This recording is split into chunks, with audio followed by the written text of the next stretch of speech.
Just and two. we're live. All right. Peely's had 15 cups of coffee. Oh, and she's got another one. Welcome to another installment of Moms of Real Estate. I'm Becca Shea. We got Stephanie Betters, Peely Arusi, Melissa Johnson. We are here to go behind the scenes of mental health, motherhood, money, and why can I never remember the fourth one?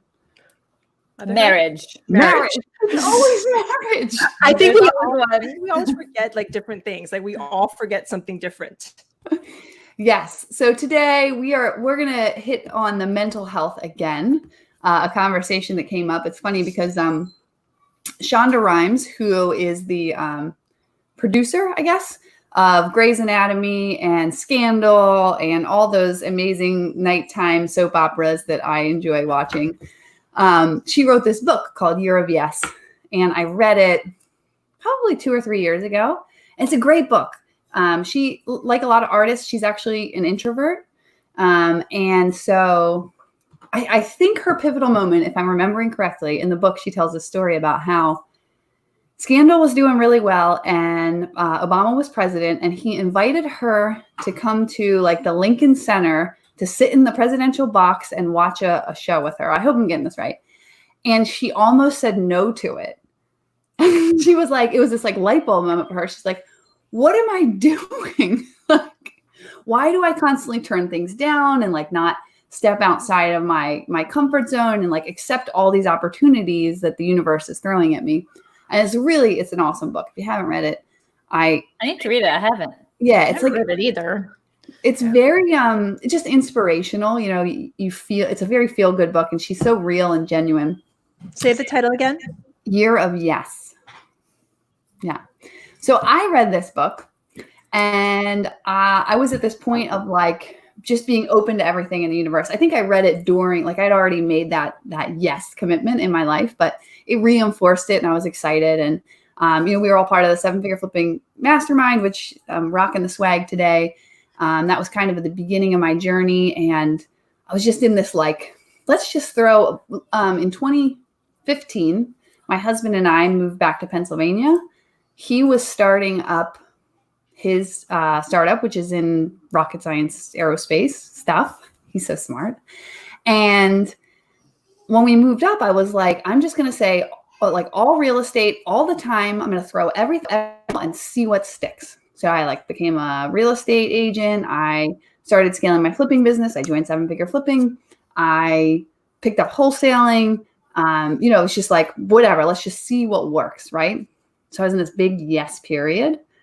And that lasted like 2 or 3 years until last year. I hit this point in like October. Wholesaling wasn't working for me. Rehabbing was going well. I actually owned a construction company.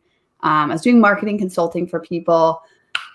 We'd picked up 12 rentals along this path, and I like hit my wall.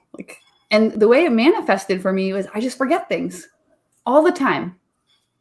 I'm super organized. I pride myself on being organized. I like process. I like discipline, and it drives me crazy, and I'm still not out of it. Like I'm still in recovery. I was supposed to ask Bianca to be on the show today, and I forgot. So she did say yes, but she was like, it's a bit last minute. And I was like, we'll just do it another time. So that's been my past year, right? I went through this like year of yes, say yes to everything, pushed myself way too thin. And then this past year has been a year of no. Like I decided I was going to step away from rehabbing, shut down my construction crew, then step away from wholesaling, focusing on marketing consulting, then this position. So that has been my kind of journey over the past couple of years of like, yes, okay, now no. And I'm still there. And I thought it'd be cool to hear from you guys if you've been in these situations. Like, what's your story about saying yes all the time and then realize, what made you realize maybe you need to say no? And then if you're back in the yes phase, Melissa, I know you mentioned that it's the opposite for you. So tell us your story. Well, we actually, Melissa, before you jump in, we actually had a comment. Hillary Romero said she just bought the book a few days ago. Yeah, you're going to love it, Hillary. Yeah. So Hillary, let us know. Send us a message. Let us know how you like the book, because we're gonna all read it too. Yeah, it's really good. Hillary. Thanks, Hillary. Hillary's my girl, just so y'all know. She's awesome. Awesome. Wow. So I'm trying to think back because that's something I still feel like I struggle with, the saying no. Do I have an echo? I feel like I'm echoey. A little bit. I don't hear it. No. I'm still like trying to, anyway. Darn it, hold on. Yeah. Hold on Stacy Minna says she's listening while she's driving. So hi, Stacy. We're glad you're listening. Okay. No. Ignore me. There's no echo. All right. There's Stephanie there's no Betters. echo now. Okay. There. Did I get? Oh. I don't know. Anyway, I'll push that out of the way a little bit. So, it is something that I struggle with. And actually, some girlfriends and I, a couple of years ago, we did a Bible study, and it was on, what was it called? It was like saying your best yes or something like that. And that kind of changed everything for me because I didn't realize the saying yes to everything was actually a deeper level problem that I was having. And that was that I was way too much of a people pleaser. And I felt guilty when I would say no to things because I didn't want to let anybody down. I wanted to show up, when people needed something from me. So I wanted to be the person that's like there, and I didn't realize that it was really taking a toll on me, the saying yes to everything. So instead of the whole concept of saying no, it became more of a, what is your best yes? What is the best things that are opportunities or whatever that are coming to me that I can say yes to? And so running it through that filter instead of looking at it the other way around, which could be maybe a little, leave you with a feeling of kind of a negative feeling, I guess, because then you feel bad, no, I can't do that, but. Have you ever heard that quote? It really struck me that when you say yes to something, you're saying no to something else. So always be aware of what you're saying no to when you say yes.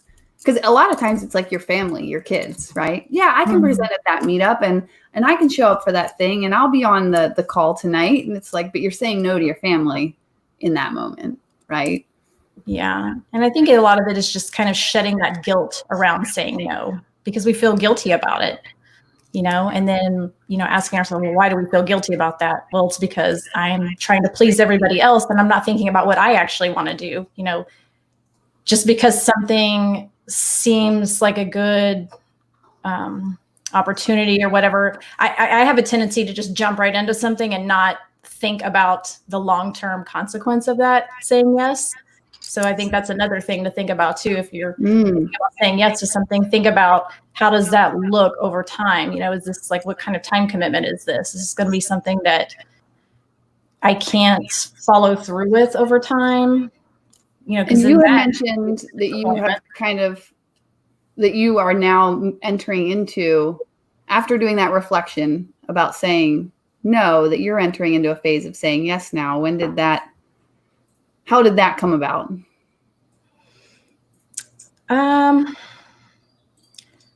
I think it's been kind of a process. I can't think of one pivotal moment really, but just thinking about what are the things that are coming up for me that I'm excited about, that I do want to say yes to, and that I can follow through with. Because that's an issue too. I have a tendency, and that's where I screw up, right? You forget things. I do that too, but then I don't do as well. I'm really excited about it at first, and then, then you're like, why did I say I do that? And then you don't do as well with it, I think, sometimes. Yeah. Does that make sense? Sure. What about you, Peely? And you're muted. I thought the echo might be my microphone because it's strong, so sometimes it picks up the sound.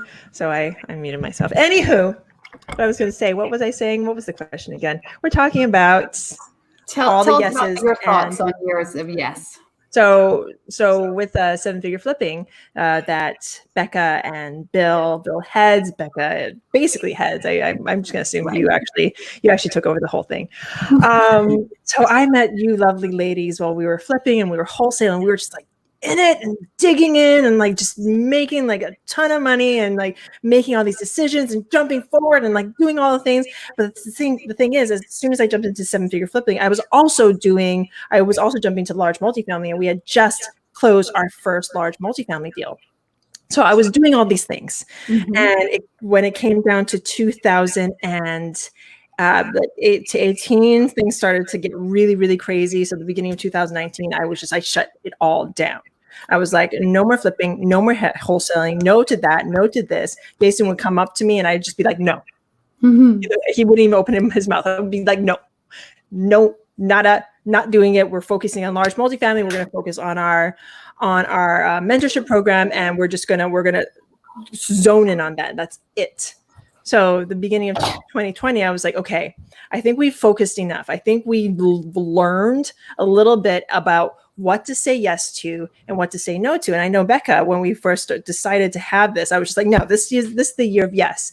But the reason why this is the year of yes for me is because I think I've learned a little bit more on how to say no to those things that I don't really need to do. I ask myself, is this something that's needed? For instance, do we have the time to actually sit down for an hour and like converse and talk about like just whatever's on our mind? No, we don't really have the hour. Do we need to? I think we did. I think there's a reason why we formed more.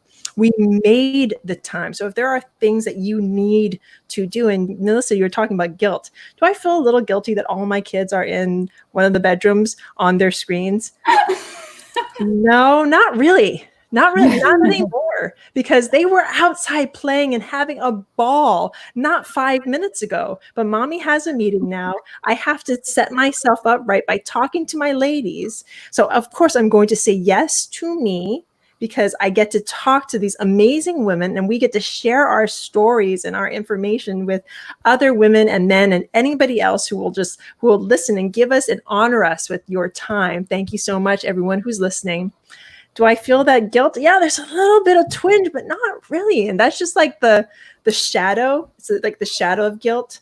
Am I supposed to feel guilty? Yeah, right. Not really, not anymore. So What I love- it's the learning process. I'm gonna actually close this window because I got what I love about how you set this up actually was, I think one of the other things I learned from the year of yes and like moving into learning to say no to things is that Tim Ferriss, but what would it look like if it were easy, right?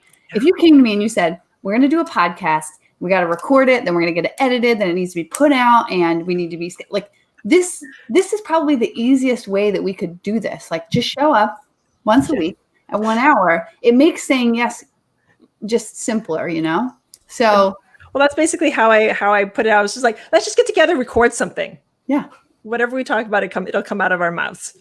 We have enough information between the four of us that we can say yes to this and be excited about it and like set aside that time. So I don't know, anybody who's like debating on whether like to just shut everything down, realize that you might be shutting down opportunities that might be the best thing for you. So for instance, if Jason and we were flipping and wholesaling, and when he first brought up large multifamily to me, I shut him down.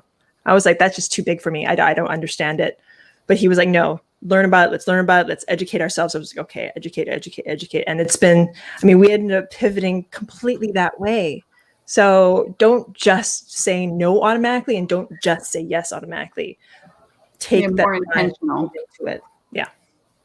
What about you, Stephanie Betters?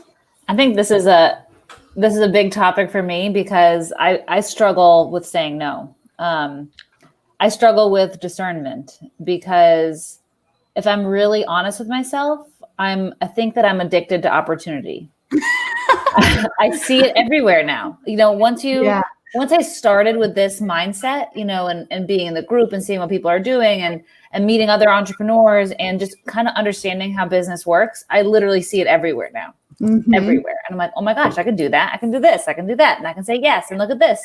And I'm addicted. And I literally have to like stop myself or I will die.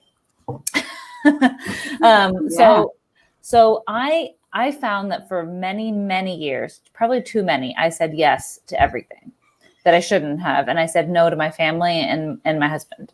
And like, just like you said, Becca, when you say yes to something, you're saying no to something else. And I struggle with that because I'm okay with saying no to myself. I'm fine. I can self-sacrifice. I can do the hard thing. I'm born to do hard things. I'll do all that. But what I realized to my detriment is that what I consider myself is my marriage and my family. So I'll say no. Those are the things like that I love. Those are my treasures. And I found myself willing to sacrifice my treasure for, the next step or for growth or for opportunity. Mm-hmm. And that doesn't just affect me. I mean, it affects them. Right. And that's not okay. I can't hurt them because we're trying to push for the next level. And I realized that I can do pretty much anything. And I feel very empowered by our entrepreneurial journey and like being overcomers and being able to figure it out. And I really believe at this point, like I basically can do whatever I want if I can focus. And now that I've kind of learned that lesson and then I feel it, I don't need to prove it. So I don't need to do every single opportunity that comes up. I don't have to go all in and everything. And I'm okay. It's okay for me to have some discernment and say no to things. And I have to battle that guilt because not only because I'm addicted to opportunity and I want to do more and grow and all these things, but I have to have some focus in my life too. And I realized that with doing that, especially trying to be intentional with it, like this past year, I actually make more money. The less I work, the more money I make. And obviously that's a big part of motivation with starting business. And it's that money, the stability, the investments, the growth, the wealth growth, like that was a big motivating factor. And I felt like if I worked really hard, I would make a lot of money. And then that would be great. Then we'd have all these things. But I really did find that the less I work, the more intentional I am, the more money I make, the more I'm more focused, everything works out. You know what I mean? Because it's almost like flighty when you're trying to do it. That's how I felt. And I think where I'm being more intentional is like, I can do this and I can do this and I can do this and I can do this and I can do this. And it's like, sure. But I really want to be more stable, I guess is the word, you know?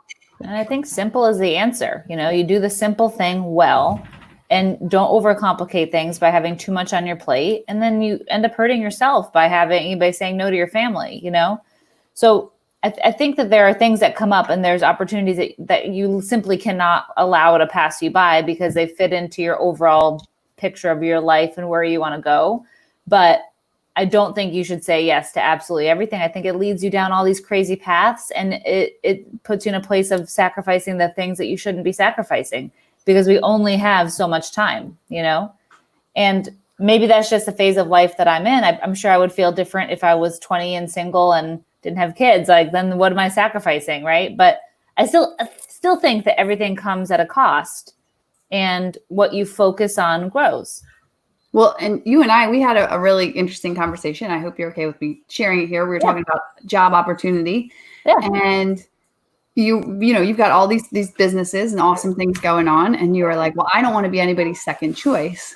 And I said, it's true, but no one else wants to be your second choice either. Yep. Is that a commitment you're willing to make? Like, would you be willing to give up all the other things to focus on one thing? And I think that's the journey we're all on, is finding that one thing it's so engaging. It's so compelling that you're willing to then say no to the other opportunities. And like Melissa said, like, you get fired up, you're excited about, like, that's where I am with 7-figure flipping. Like, I listen to Brian Buffini's podcast and I'm like, we are going to be the Brian Buffini of real estate investors. Like, bar none, we're going to do it. It's going to be epic. And that vision is compelling enough for me to, like, I miss rehabbing, dude. I've been watching, I don't know if you guys have watched the 7-Day Flip series Tyler Jensen did. It's on YouTube. I'll drop the link to it. But I've been watching the episodes and I'm telling you, man, I miss rehabbing. I'm like, I could do that. I'm going to do that right now. Like, I'm going to go do it. And I'm like, okay, but at what cost? Right. like you said, Stephanie, I now know, I know for sure I could do that. And I want to do it just to like get the t-shirt. Well, you already have the t-shirt. You know what I mean? You have the hat. And you have the hat. Yeah. You know what the interesting thing is, though? Like, if you think about it, I feel like there's like so many facets to this whole topic, right? Yeah. But like, it's like if you don't say yes to things, then you don't know what to say no to later on too, or what to say yes to. So Yeah. by saying yes to things, well, it's like, okay, well, I did that and that didn't work out, or I didn't like that, or, you know, that didn't bring me joy like I thought it would or anything. And then cutting it off, you know, but you said yes to it, you tried it, and then, you know, now you know, you check that box, you know? Right. Yeah. And I do think that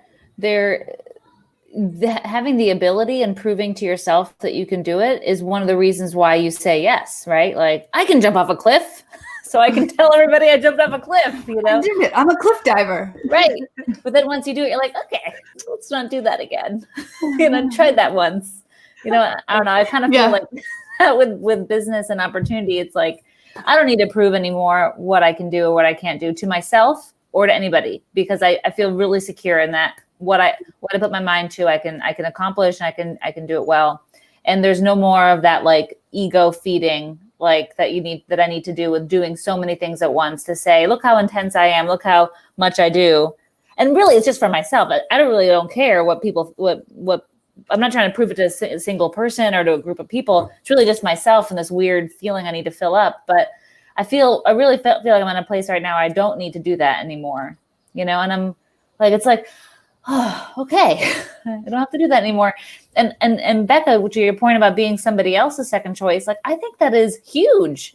I mean, that's a really, really valid question. And it's not, we're not existing in a singular world about our own perception and our own commitment. It's how we commit to others too. And how would they feel about, you know, you having a million things on your plate and then taking another one on. No one wants to feel like you're doing them a favor or that you aren't all in. Like, that's such a horrible feeling, you know? So, and I think I think we all need to look at things two ways when we accept an opportunity or when we say yes, is not only what am I saying no to, but what do they perceive my commitment is? And am I letting somebody down by doing this? That kind of resonates with me since I have that people pleaser in me, you know? Yeah, well, and I think our families are always the victims in this scenario. Yeah. Peely, I don't know how to make that comment go. Oh, how do you make the comment go small? I don't know what I did there.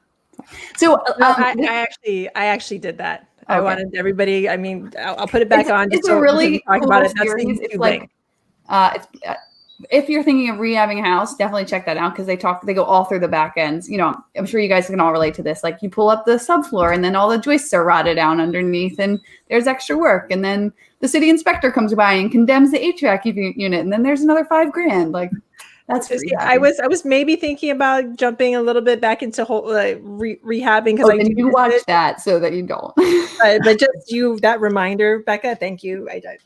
I'm good. You guys go rehab houses. There's another book I want to recommend because someone recommended it to me, and I read like the executive summary on it, and I thought, oh, this book's good. It's called How to Say No Without Feeling Guilty. You know how like Southern people are really good at saying mean things nicely? Oh my God, they are. Bless your heart. Bless your heart. At least she's pretty. You know, like. Did you just call her stupid? No. Oh my God. There's if Gina is watching this, Gina is a nurse at the hospital. She actually transferred to another hospital, so I don't get to see her as much. But she is the sweetest, most Southern woman. And she told a patient, who was just being, you know, kind of belligerent. She's like, quit your whining. And the way she said it was so good. It was just like your mom being like, just stop. So I tried to say that. How to Say No Without Feeling Guilty. And it's all these like ways to politely decline opportunities that, you know, maybe we should look into. That's good. Into effect.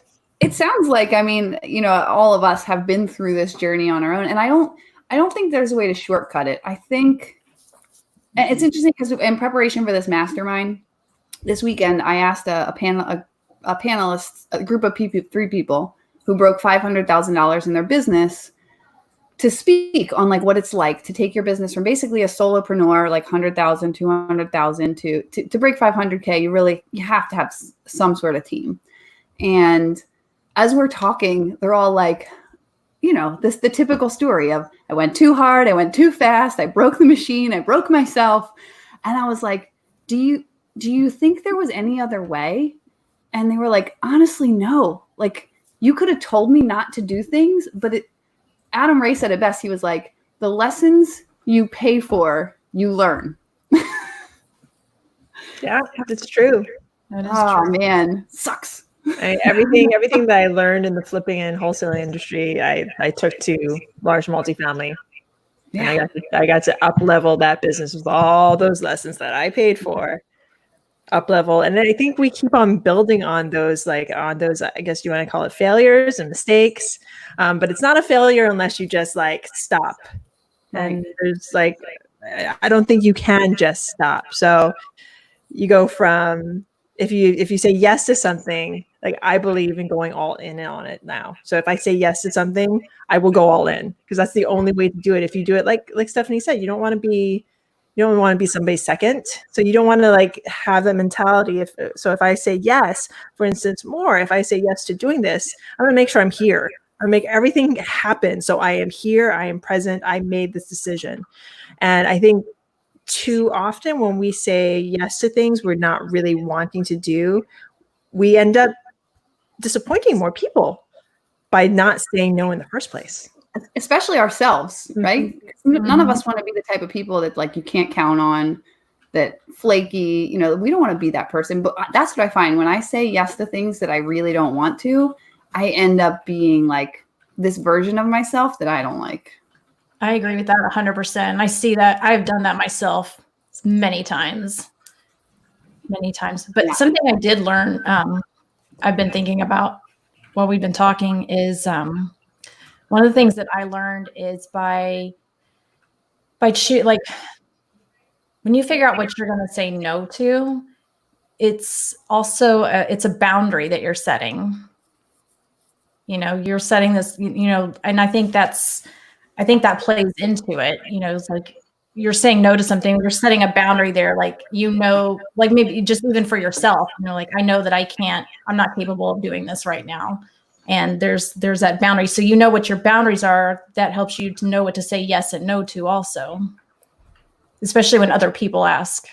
Yeah, I'm trying to think, does anybody have a specific story they can share on this topic? I'm trying to think for me kind of where this might have shown up. So like marketing consulting, right?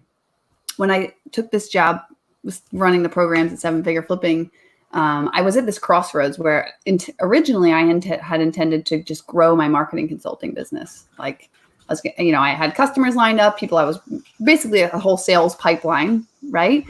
And I remember this point where I I had all these Asana tasks, like call this person, follow up with this person, check in on that, right? And I sat down and I said, like, is this what I want to do? Do I want to keep living with a mind divided? And for me, it came down to letting go of this dream where I built a business that's all mine and with unlimited potential, and that it would be me, be my business, versus buying into this thought of a team and a shared vision and like being part, being part of this like NFL pro team, but I remember that where like I unchecked every Asana task, I like deleted them, and I was like, nope, just not going to pursue that sales funnel so that I can be fully present here. I don't know. Does anybody else have a moment like that? Well, my moment's more like the moment I realized that I wasn't going to flip and wholesale anymore. I think I've told you guys this story before, so forgive me if I'm repeating this to anyone out there, but it was at one of the masterminds, and I told everybody my story. I was like, my give is large multifamily. You guys should get into this. It's awesome.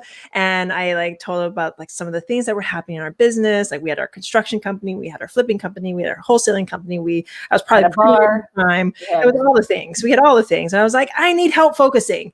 And I remember Bill happened to like walk in just during my presentation. He was like, Peely, you keep on asking for the same things. You gotta just focus. What do you need to do to focus? And I was just like, I have to stop flipping. And I literally broke down. Like Adam Ray was there. Like a ton of people were just there, and they're just so supportive. And I was just like, I can't do this anymore. I can't do all these things anymore. And spend time with my children, spend time with my husband, have quality time together, because he needs to get himself out of there. So we ended up like taking him out. We actually gave the company back to his parents, to his father. So Jason no longer owns the construction company. He still helps manage it because it is still a family business, but he's not responsible for it anymore, which is a huge like weight taken off of him. And then when it came to the flipping and wholesaling, I mean, we just got rid of our last flip, and we have like one more small multifamily on the beach that we're going to sell as soon as we can, and then we're done. We're out of it. But when like that moment, it wasn't even that. It was like, oh my goodness, I actually felt guilty, because I was like, now I have to have a conversation with Becca and Bill and all these people. I have to actually tell them, no, I can't re-up. No, I can't do this, because it's still 7-figure flipping, and I don't want to talk about flipping anymore. I don't want to be immersed. I don't want to be drugged back into the flipping, all the flipping. But so that's like maturity, right? I mean, that's wisdom right there. Yeah, discernment comes with wisdom. Yeah, mature. But it was that aha moment, and sometimes it takes your really good friends, because 7-figure flipping, if it was family, it is family. It still is family. Like the people that I met and kind of grew up with in my real estate journey, they will always be family to me. But the thing is, sometimes you have to sever those things, and it wasn't really a severance. It was a moving on, a stepping forward into something new, to like really figure out what you can really say yes and say no to, and find yourself. Well, and finding your joy, right? Like the thing that makes you excited to get up in the morning. Like I was kind of burnt out with rehabbing. I mean, I had been doing it for like 6 years at that point. We'd done about 60 rehabs, and I loved it, the process of it, but I was also ready for a new thing. And like wholesaling, I figured out I hate sales, but I love marketing. So like, there was it's this like uncovering process during your year. I think that's what the year of yes is, right? It's opening yourself up to things so that you can see what resonates and brings you forward. I mean, like Melissa, you're now doing E3, and I'm kind of curious, like, how did that come about? Kind of like just what you talked about, what I mentioned earlier. Just, I said yes to all these things. And I've been flipping houses for 16 years. I'm pretty burned out on it. You are so much more patient than I am. I mean, and that evolved, it wasn't like the same thing every time. It was pretty static for a long time. And then we, joined 7-figure, and then like grew that business. And so I had that experience of really growing a business, growing a team, doing really high volumes and things like that. And then came to that realization, kind of like Stephanie, like we had kind of what I thought was a bad year. But then when I reviewed everything, it's like, this wasn't a bad year. We actually made more money. I did less deals, and I like this. And that was a couple of years ago. And so I kind of shifted the model at that point, to where I wasn't so focused on volume, more on profits, but that freed me up, but freed up my time to be able to do other things, to say yes to, like working with the Inner Circle Mastermind, getting that going. And then, did that for a while. And then this pandemic comes along and shakes everything up. And so then, spending this time evaluating everything that I'm doing, it's like,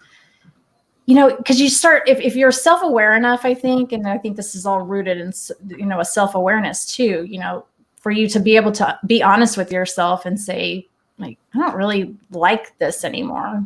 And I realized, that's when I realized I was just burnt out on flipping, and I just don't really have an interest in it anymore. But what I did find an interest in over the last year was that I was talking to like all these women and all these other people, and they were reaching out for advice and stuff. And so I was getting all these like really long calls with people digging into their business, trying to help, and, what I realized is that that's what I enjoy. And I remember sitting there a few months ago thinking, if I could just like sit on the phone all day with people, like cool people that I like, and just talk about their business and try to solve some problems for them, that would be the best job ever. Yeah. I'm so flighty. I keep a notebook of business ideas. So I think I too am addicted to opportunity, like Stephanie. Addicted to opportunity, man. I love it. Yeah, it's like, that'd be a great business idea. I should do that, and I should do that. Well, when I hired a business coach again a couple of months ago, I was telling him all my ideas, and I thought he was going to get all pumped about it, and he's like, okay, that's a lot of ideas. You need to pick one. And he said, have you really thought out these other things? Like, have you like done an analysis to see like what that would look like, over time, and how much, what would it take to start that up and to run it, and blah, blah, blah. And it's like, I never thought about that stuff. I just knew it was a great idea, and I wanted to pursue it, but it was like 5 different ideas. So when I sat with all the ideas, really figuring out which one of those ideas really resonates with me. But I wouldn't have known that had I not said yes to all those other things before that. Yeah. So it definitely is like really all tied together. And you wouldn't be qualified to do it without having said yes to the other stuff. So exactly. What about you, Stephanie? Got a story you can share? My biggest yes moment, my biggest no moment was actually a yes moment, where Zach and I had gotten to a place a couple of years ago where we were both crushed with pressure, with everything that was going on. And I felt that, I think I referred this to my little thing, like, I wasn't sure if we were going to make it through that. I felt like, we kind of like, all of a sudden he was way over there and I was way over here. And we were just like working really hard and weren't really on the same page or connecting, And I think I just came at it from a place of like, from pain. And I was just like, yes to you, yes to our marriage, yes to building this, and no to everything else, if that's what it takes. And that kind of recentered, I think, me. And I really think that like that it was me that was the problem.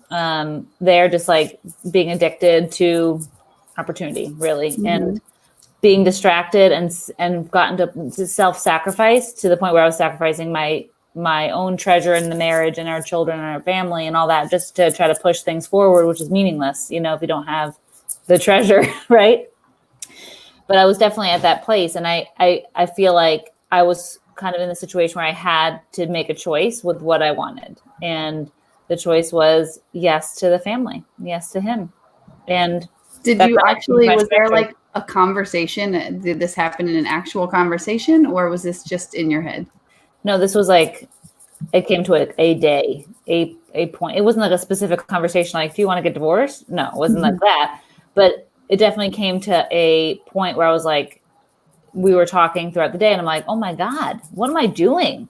Like, what am I saying yes to? I should be saying yes to this. Like, I didn't even realize how much I was saying no to the important stuff, So that really, I feel like, changed our trajectory and taught me a huge lesson. And I keep coming back to that lesson, keep coming back to like, what am I saying yes to? What am I sacrificing? I can't self-sacrifice my treasure, and all, and that. And then, I felt that we got to a point probably a year or so after that where our business was stable and successful. And I felt like I could like just calm down, because I was so terrified of failing in our business that I was willing to like fail my family. Ridiculous. But I felt like I got to that point. I was like so scared. And I remember talking to my friend Jenny about it. I was like, I feel like I'm, like I have my foot on the gas and I'm like in a plane. And if I take my foot off the gas, like my plane's going to crash. And that is such a horrifying feeling to like be stuck in that like rev period. And that's where I was, So thankfully I was able to calm down and like settle out where our business was and like get higher appropriately and like have our systems and stabilize. I wasn't so insane anymore about it. And that gave me, additional clarity of now like, okay, what am I trying to prove? Why am I saying yes to all these things? And, I think it's a journey. I mean, just because you say yes once doesn't mean you don't ever have to come back to that decision again, but now it feels like that pivot just took me off my path. And now I feel like I can do it over and over again. And I'm much more secure in my ability to say no to things, even though I still have to force myself. And like, what are you doing? What are you saying yes to? What are you saying no to? I don't know if that made sense, but that makes sense. I wanted to say something really quick. If there's anything, if our listeners, or anybody who's watching YouTube, Facebook, everywhere, if you are listening to this, everything that Stephanie just said, like go back and re-listen to that, because that's everything. Because no matter what you say yes or no to, I think the moral of the story is to always say yes to yourself. Like to the good things. There's sometimes when you have to tell yourself no to the bad things. But when it comes to the good things, you say yes to yourself, to your family. And I think that's one thing that, if anything, we've all learned on our journey, that why we can start saying yes to a few things, why we should say no to a couple of things, is because we know deep down that we need to come back to that center. So thank you for voicing that, Stephanie. You're welcome.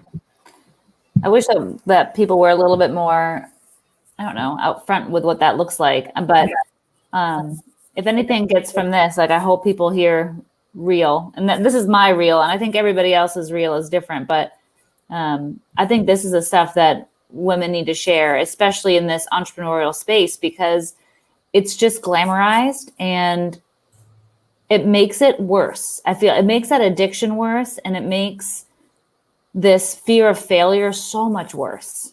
And then you find yourself with your foot on that pedal and you don't even know why, and it's because everyone you perceive is doing so well, right? And they don't talk about the inner struggle or, the decisions that they had to make, Well, and it also sounds a lot like the conversation I hear happen. Honestly, I hear this happen more from the men's side of the space, which is, I'm doing this for my family. I have to build this business for my family. And like, I feel like we all can pretty clearly see this, that they are not doing their family a service, like that I don't know if it's ego or if it's just that in their head, they're confused. But like, I've seen a lot of times people say like, I'm doing this for my family. And I look at their wife who's sitting in the corner, who just wants their attention, or their kids who just want their attention. And they're, in the office till midnight. I saw this in my engineering world all the time. And like people will be in the office literally till like 10 o'clock at night. Like I'm doing this for my family. And I'm like, no, you're not. Go home, have dinner with them. Yeah. And that's a hard conversation. And I'll be honest here. Like that played a big part in the failure of our marriage in the end, was that exact mentality right there, and not having those conversations. And I blame myself a little bit, because we obviously tried to work on things, but maybe if I would have, approached it where it's like, I understand you're trying to provide for my family, but it's at the expense of us, and the kids, and, you're not like fully engaged when you are here because your mind is, still working. And I feel like I understand better now that was probably where his mind was, just trying to work hard to provide for us. But there was no in between. There was no stop point. Yeah.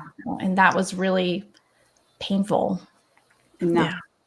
And I think that's the specific thing with entrepreneurship. Like it never ends. There's no graduation day. There's no clock out. It is always.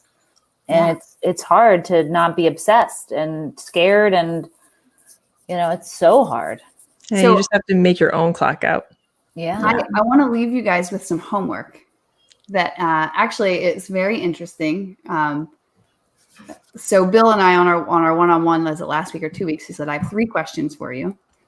And then after he asked them to me, I said, wow, that was super powerful. And he challenged me to go and do it with, the people closest to me. And so it's these 3 questions. And you cannot defend yourself. You can't say anything except thank you. I'm going to write it down with the question. I'm actually going to type it in. And after, I can't remember exactly the question, but after someone gives you a response, say like, could you explain that more, or tell me more about that to get the one level deeper. So the questions are, what am I doing right now that I should stop doing?